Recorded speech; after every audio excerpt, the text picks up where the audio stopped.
ایک اچھے استاد کی خوبیاں کیا ہوتی ہیں؟ یہ سوال مجھ سے پوچھا گیا تھا جب میں پبلک سروس کمیشن کا ایگزام دینے کے لیے گیا، تو ہمارے کمیشن کے چیئرمین ڈاکٹر جمیل صاحب تھے، انہوں نے پوچھا کہ ایک اچھے استاد کی خوبیاں کیا ہوتی ہیں، تو بہت ساری دوسری خوبیوں کے ساتھ جس میں تھا کہ وہ ویل پریپیئر ہو، سبجیکٹ پہ کمانڈ ہو۔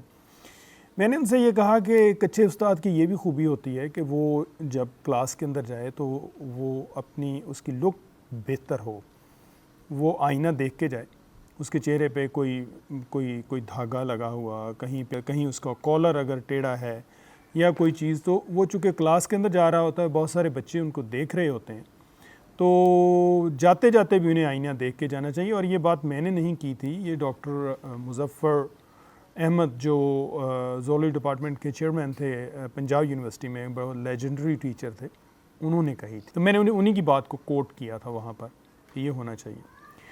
تو ڈاکٹر جمیل فرمانے لگے کہ میں بہت ساری دوسری مثالیں بھی دے سکتا ہوں، جو ٹیچر الجھے ہوئے بالوں کے ساتھ کلاس کے اندر جاتے تھے لیکن بہت عظیم ٹیچر تھے۔ تو میں نے ڈاکٹر صاحب سے کہا کہ وہ ایکسیپشنز ہیں۔ وہاں پر آپ بات کر رہے ہیں ڈاکٹر نذیر احمد کی۔ Doctor Nazir Ahmad government college Lahore میں زولوجی کے پروفیسر تھے، بعد پرنسپل بھی رہے گورنمنٹ کالج لاہور کے، اور بہت سادہ پرسنالٹی تھے لیکن بہت عظیم پرسنالٹی تھے۔ ان کے اندر ایک طرح کا صوفیانہ عظمت تھی، جو میری ان سے ملاقات نہیں ہوئی لیکن میں نے ان کے پروگرامز دیکھے ہیں یا ان کو ٹی وی پہ دیکھا ہے اور ان کے بارے میں باتیں بہت ساری سنی ہیں۔ جب گورنمنٹ کالج میں پڑھتا تھا تو تب بھی ان کا بہت ذکر ہوتا تھا۔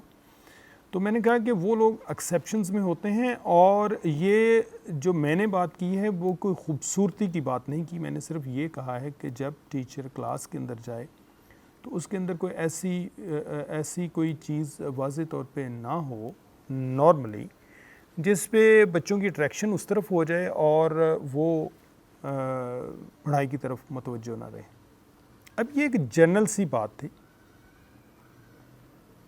اور اس کی ایک ایکسٹریم فارم، اس میں یہ قطعاً مطلب نہیں تھا کہ استاد کی شکل و صورت کیسی ہو، اس کو جس طرح کا اللہ تعالیٰ نے بنایا وہ ویسا ہی ہوگا۔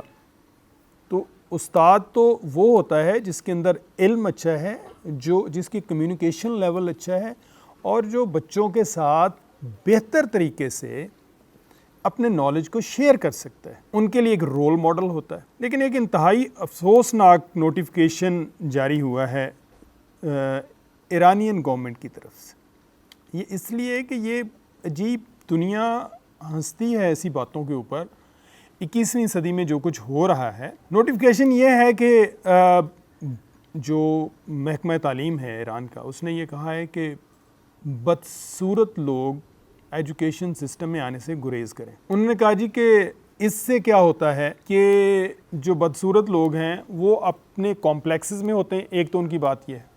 اب بدصورتی کی انہوں نے کچھ مثالیں بھی دیں۔ دوسری بات انہوں نے کہا ہے کہ وہ تو اپنے علاج معالجے میں لگے رہتے ہیں، تو انہوں نے بچوں کو پڑھانا کس وقت ہے۔ اب بدصورتی کی مثالیں دیکھیں کیا کیا ہے۔ انہوں نے کہا جی کہ جو لوگ بھینگے ہیں، کراس آئیڈ ہیں، وہ نہیں پڑھا سکتے یا ڈسکریج کیا جائے گا۔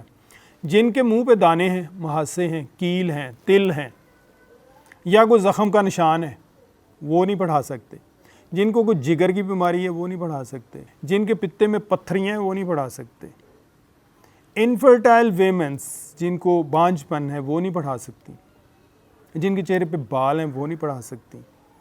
جن کے چہرے پہ سیاہیاں ہیں وہ نہیں پڑھا سکتی۔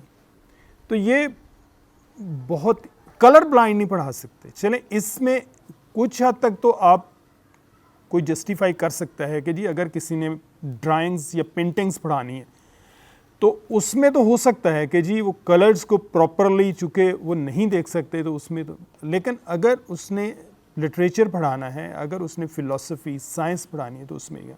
اب اس سے جو فوری بات ذہن میں آتی ہے کہ دنیا کے اس وقت لیونگ لیجنڈ اور ہسٹری کے پرہیپس سب سے بڑے پروفیسر اسٹیون ہاکنگ، وہ تو کہیں فٹ ہی نہیں آتے پھر، کیونکہ ان کا تو چہرہ بہت، ان کا تو کوئی صرف ایک آنکھ کا ایک مسل کام کرتا ہے، ادروائز آپ نے دیکھا ہے ان کی پکچرز بھی دیکھی ہیں، ابھی بھی آپ سکرین پہ دیکھ رہے ہیں، اور کہا یہ جاتا ہے کہ اس طرح کا برین اور اس طرح کا ٹیچر ہسٹری میں پیدا نہیں ہوا، تو ان کی تو کہیں جگہ نہیں بنتی۔ تو یہ انتہائی مضحکہ خیز قسم کا ایک نوٹیفیکیشن تھا اور اس پہ سوشل میڈیا میں بہت زیادہ تنقید ہوئی ہے. جنرلی بھی میں ابھی بھی دنیا میں بہت سارے میں اخبارات بھی دیکھ رہا تھا اور انٹرنیشنل میڈیا بھی دیکھ رہا تھا, تو وہاں پہ بہت زیادہ تنقید ہوتی. تو فوری طور پہ لوگ جو ہیں وہ ایران کو ایک اسلامک کنٹری کے طور پہ لیتے ہیں اور کہتے ہیں کہ یہ دیکھیں یہ لوگ کیا کر رہے ہیں. تو حالانکہ اس کا اس سے کوئی تعلق نہیں ہے. ایران کی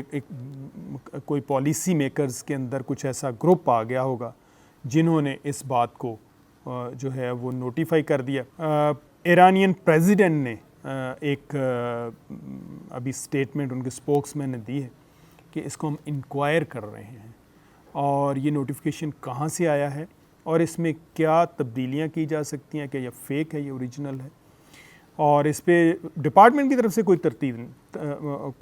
تردید نہیں آئی, اور کیا یہ فیک ہے اور اوریجنل ہے, اور کیا اس میں کیا ہم امپروومنٹ کر سکتے ہیں اور اس کے پیچھے موٹیوز کیا تھے, اس کی ہم انکوائری کریں. تو یہ ایک ایسی خبر تھی جس پہ میں نے سوچا کہ تھوڑی بات کی جائے. اور ٹیچر کے پاس اگر نالج ہے, کمیونیکیشن ہے, اس کے پاس اللہ تعالیٰ نے اس کو برین دیا ہوا ہے, اس کے پاس میسج ہے, اس کے پاس وزڈم ہے, اور وہ اسٹوڈنٹس کے ساتھ اگر ان کے لیول تک آ کر کمیونیکیٹ کر سکتا ہے, تو میرا خیال ہے کہ یہ چیزیں جو ہیں اس نے کیا پہنا ہوا ہے, وہ کس طرح سے نظر آتا ہے, اس کی شکل کیسی ہے, اس کی عمر کیسی ہے, یہ بے معنی ہو. تو ٹیچر کا کام جو ہے وہ گائیڈ کرنا, علم دینا اور رول ماڈل بننا ہے. وہ کوئی ماڈل نہیں ہوتا, فلمی ماڈل نہیں ہوتا.